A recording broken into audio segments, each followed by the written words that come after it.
Добро пожаловать в мой канал.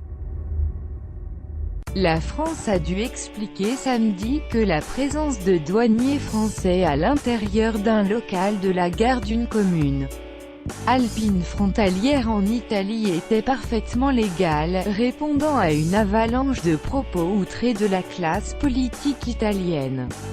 Dans une ambiance frôlant le couac diplomatique, le ministère italien des Affaires étrangères a convoqué samedi en fin d'après-midi l'ambassadeur de France à Rome, Christian Masset, pour demander des explications claires. Auparavant, l'ONG Rainbow 4 Africa qui occupe depuis décembre ce même local de la gare pour accueillir des migrants en transit vers la France s'était plainte de l'irruption, vendredi soir, de douaniers français souhaitant qu'un Nigérian y effectue un test urinaire. Très rapidement soutenu par des responsables politiques locaux puis nationaux, indignés d'une possible ingérence française sur le territoire italien. Les explications de la France dans un communiqué relayé par l'ambassade de France à Rome après la convocation de l'ambassadeur, le gouvernement français a finalement fourni des explications.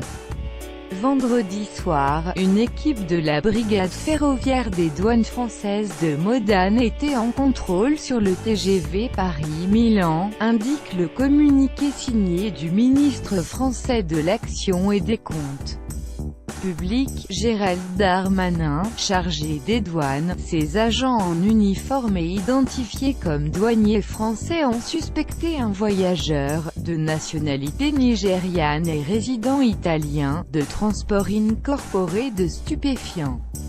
En application de l'article 60 bis du Code des douanes, les agents ont demandé à la personne si elle consentait à un test urinaire de détection de stupéfiants, ce qu'elle a accepté par écrit à 19h15, stipule le communiqué, afin de réaliser ce contrôle dans des conditions de respect de la personne. Les agents ont attendu l'arrivée du train pour utiliser le local attenant à la gare de Bardonecchia, mis à la disposition de la douane française en application des accords du Bureau à contrôle nationaux juxtaposés, BCNJ, de 1990, note le gouvernement français, ce local étant depuis quelques mois également mis à la disposition d'une association d'aide aux migrants. Les agents ont sollicité la possibilité d'accéder aux sanitaires, ce qui leur a été accordé.